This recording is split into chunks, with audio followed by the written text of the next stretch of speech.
मीरा ने की थी श्री कृष्ण की मूर्ति से शादी। ऐसा ही मामला सामने आया चोमू के गोविंदगढ़ से, जहां पूजा बनी मीरा। देखिए हमारी खास रिपोर्ट। पूजा सिंह की इस अनोखी शादी क्षेत्र में चर्चा का विषय बनी हुई है। लोगों का कहना है कि सैकड़ों साल बाद पूजा के रूप मीरा देवी का पुनर्जन्म हुआ। पूजा की इस अनोखी शादी में उसकी मां ने अपनी बेटी का कन्यादान किया। यह अनोखी शादी गोविंदगढ़ क्षेत्र के ग्राम नरसिंहपुरा में हुई। जानकारी के मुताबिक 30 साल की पूजा सिंह पॉलिटिकल साइंस से एमए है। पूजा सिंह ने तुलसी विवाह के बारे में सुन रखा था। एक बार उसने ननिहाल में देखा भी था। तब उसने सोचा कि जब ठाकुर जी तुलसी जी से विवाह कर सकते हैं तो वह क्यों नहीं ठाकुर जी से विवाह कर सकती थी। उसने इसके बारे में पंडित जी से पूछा तो उन्होंने भी कहा कि ऐसा हो सकता है। इसके बाद पूजा ने अपनी माँ से बात की। शुरू में तो वे बोली कि ऐसा कैसे हो सकता है, लेकिन फिर मान गई। पूजा की शादी के विचार से उसके पिता प्रेम सिंह नाराज हो गए और साफ मना कर दिया। नाराजगी के कारण पापा इस शादी में नहीं आए। ठाकुर जी से विवाह का फैसला पूजा का खुद का था। बहुत से लोगों ने सपोर्ट किया और बहुत से लोगों ने मजाक भी बनाया, लेकिन पूजा ने उनकी परवाह नहीं करते हुए पिछले 2 साल से वह विवाह करना चाहती थी, लेकिन आखिरकार यह अब हुआ है। पूजा का कहना है कि परमेश्वर को ही अपना पति बना लिया है। लोग कहते हैं कि सुहागन होना लड़की के लिए सौभाग्य की बात है। भगवान तो अमर होते हैं, इसलिए वे भी अब हमेशा के लिए सुहागन हो गई। आपने विष्णु भगवान से शादी की है, जी। किस कारण, क्यों की? अ, मुझे बचपन से ही था कि मैं शादी नहीं करूँगी। मुझे शादी का शुरू से ही नहीं था कि मैं शादी करूँ। बट कुछ टाइम पहले मंदिर में जाना और पंडित जी से मिलने के बाद ये एहसास हुआ कि मैं भगवान से शादी कर सकती हूँ। मैंने जब उनसे पूछा तो उन्होंने कहा कि हाँ, ऐसा अपने शास्त्रों में लिखा गया है कि आप विष्णु भगवान की प्रतिमा के साथ विवाह कर सकते हैं।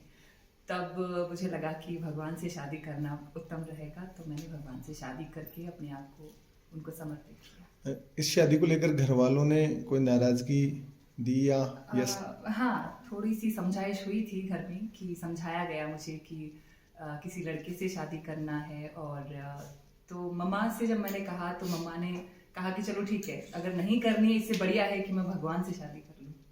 जी, तो मैं एक मिनट कट करता हूँ इसको, है ना। आचार्य जी, आपने ये शादी किस तरह से करवाई? देखो, हमारे प्राचीन काल से विष्णु प्रतिमा विवाह को बताया गया है क्यों पंडित? और समय समय पर हमारे बुजुर्ग भी करते आ रहे हैं और हम भी ये प्रकरण अब जब तक सृष्टि रहेगी तब तक चलेगा। इसमें जन्म पत्री में कोई दोष हो तो भी करवा सकते हैं। यदि कोई समर्पित होना चाहता हो भगवान को तो वो भी ये शादी कर सकता है। तो हमने लौकिकता में जो विधि विधान से शादियाँ होती है वैसे हमने शादी संपन्न करवाई। उसमें हमने बान, साकड़ी, पीले चावल आदि जो भी कर्म हैं संस्कारों के, वो हमने सुचारू रूप से और सनातन धर्म में शास्त्रोक्त विधि से हमने ये काम करवाया। उसमें बड़ी अड़चलें आई, ग्रामीण अड़चलें भी थी, बाहर की अड़चलें भी थी, लेकिन हमने उनको नज़रअंदाज करते हुए ठाकुर जी से यह विवाह संपन्न करवाया। और इससे सामाजिक जो व्यवस्थाएं हैं और हमारे धर्म को बढ़ावा मिलता है। तो क्या कुंडली में ऐसा कोई दोष था जिसके कारण ये शादी करवानी पड़ी? नहीं, ऐसा कुछ नहीं था, दोष नहीं था। लेकिन जो पूजा सिंह जी थे और उनकी माता जी थे, उनका परिवार सारा ही मान लो, उनको पूजा सिंह जी जो थे उनको एक्चुअली में कई दिनों से भगवान से प्रेम था, इसे मान लो। जैसे मीरा जी का हुआ, सबरी का हुआ, वैसे उनका अटूट प्रेम रहा। और मीरा और सबरी की तरह उनका अटूट प्रेम, उन्होंने उसको विश्वास में बदलते हुए भगवान को समर्पित अपने को करने के लिए मेरे से बात की और ब्राह्मणों से भी बात की और विष्णु प्रतिमा के साथ में विधि विधान से इनका जो विवाह संपन्न हम लोगों ने करवा दिया। जय श्री राधे।